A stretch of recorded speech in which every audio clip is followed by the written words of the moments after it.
Hey folks, man, this is Monk, and we are back with another episode of From the Canopy Film Show, and I'm joined as always with my co-host. We got Cornelius, aka Evil Corny. Hey, what's up?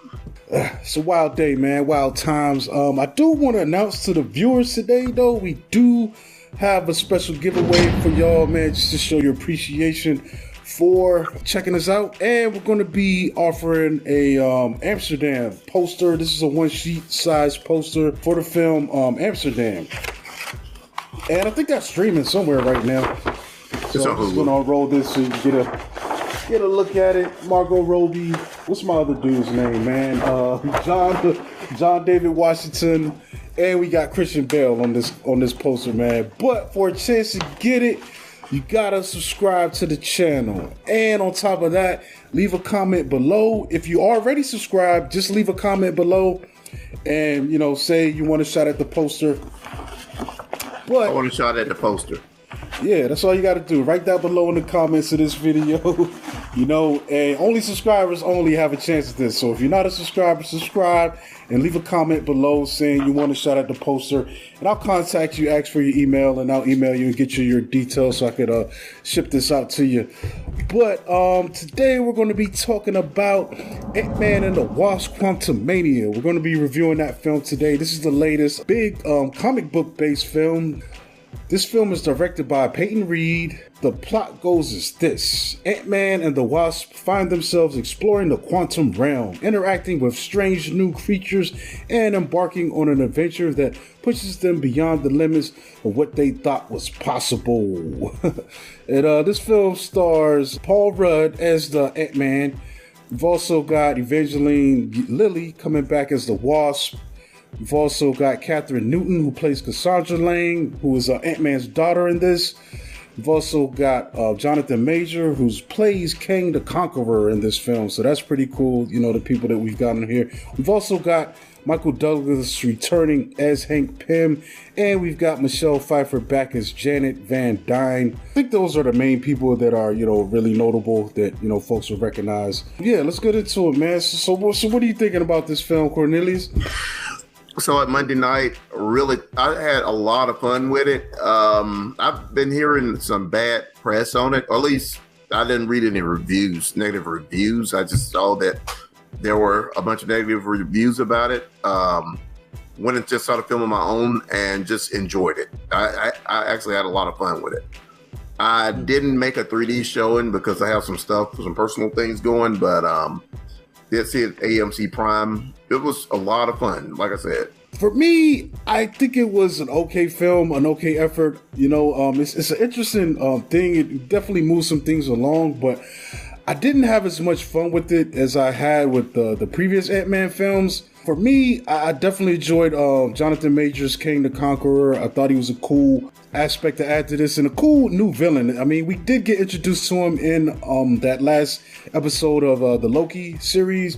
Kang is a person who has many variants, and his activities out there has many versions of him out here kind of, heading toward a common goal, and he's a very disruptive, figure in this universe that we're dealing with. Yeah, everybody has variants, but he's the only person that's kind of in league with his variants, so it makes that kind of interesting.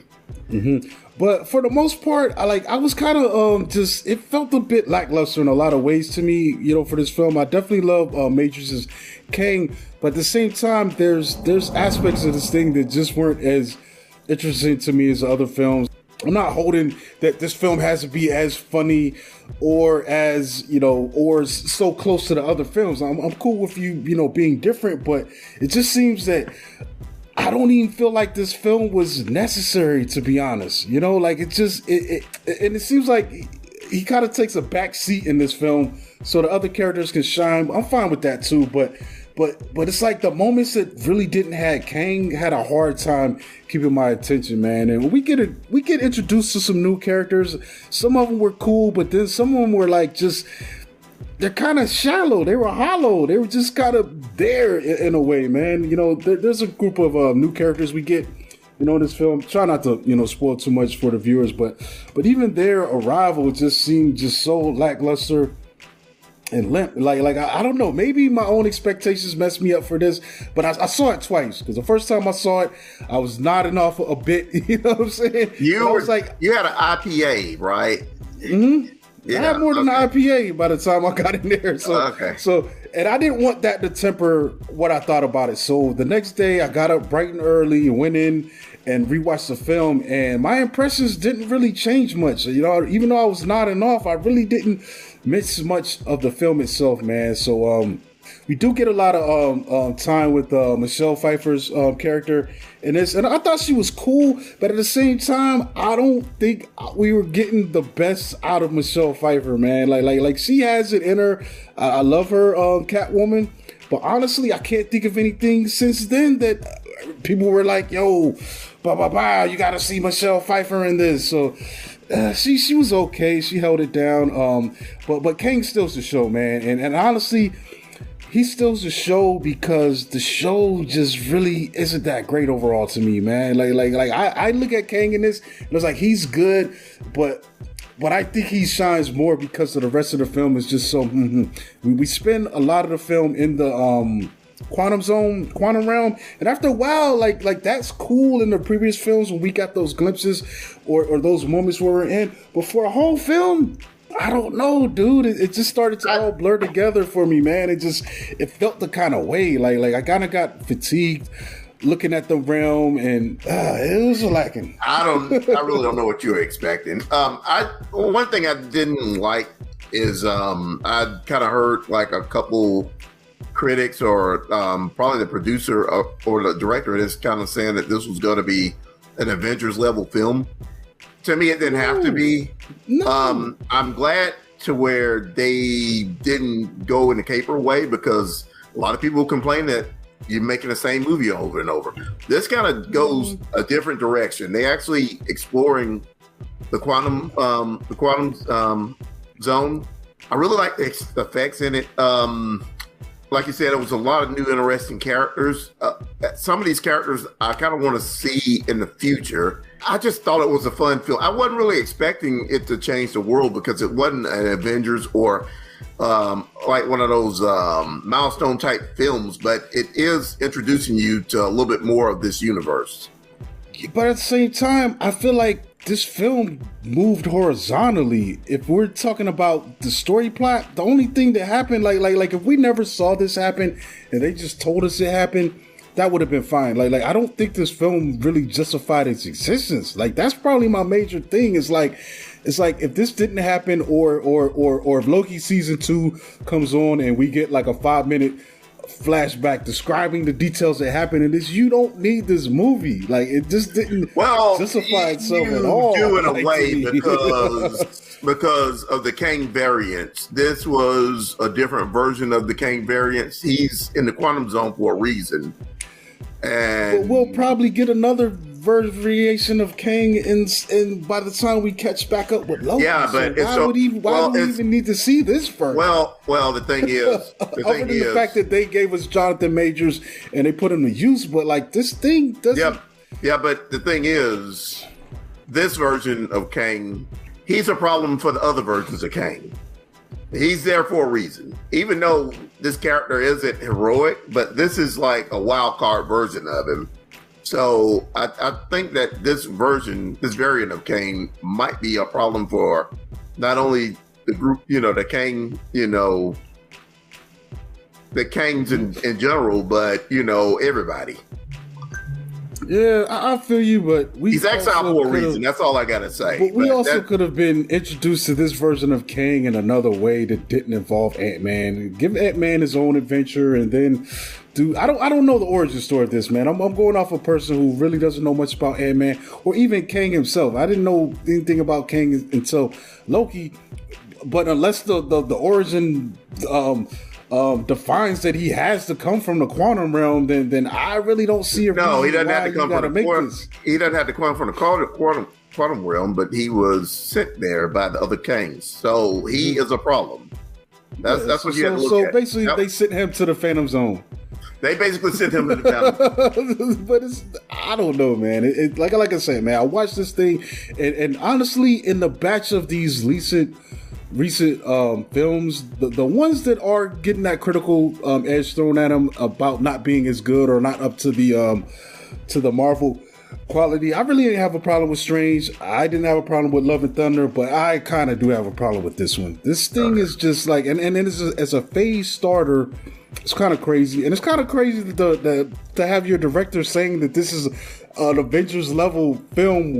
And when you say that, I'm not just thinking about big battles and stuff. I'm thinking of implications and stuff like that. Maybe there are some Avengers level implications that are going to come to bear later, but it just didn't feel like that. You know, this didn't, like I said, it didn't feel real justified to me. I'm probably not going to buy it and add it to my Marvel collection. I'm good on not seeing it again. I'm honestly good on not seeing this again. Like, one of the things I do miss, I kind of miss like the group with Michael Pena, T.I., and you know, that was kind of off-putting not having those guys in. Mm-hmm.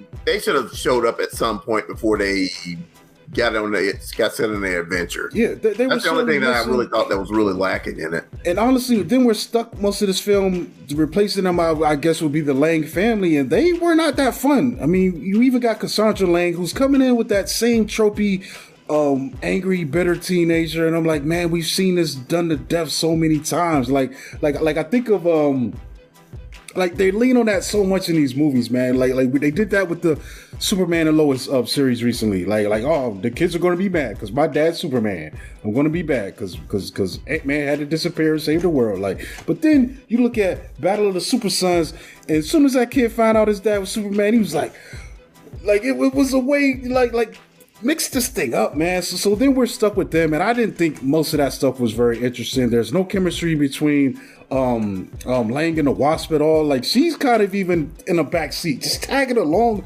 with the crew. You know, like she's just there to hold her mom's hand. Are you okay, Mom?